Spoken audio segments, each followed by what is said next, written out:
পর্যন্ত গৌর সেবার নিমিত্তে মাগো ভিক্ষা করতে হয়।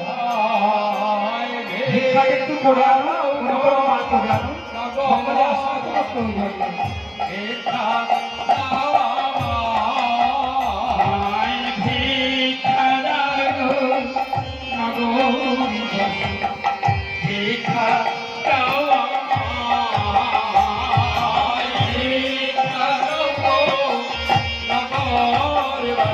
মাগো কোনো মা ভিক্ষা করে আনো না।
গৌর সেবা তো, গৌর সেবা যদি কোনো ধনী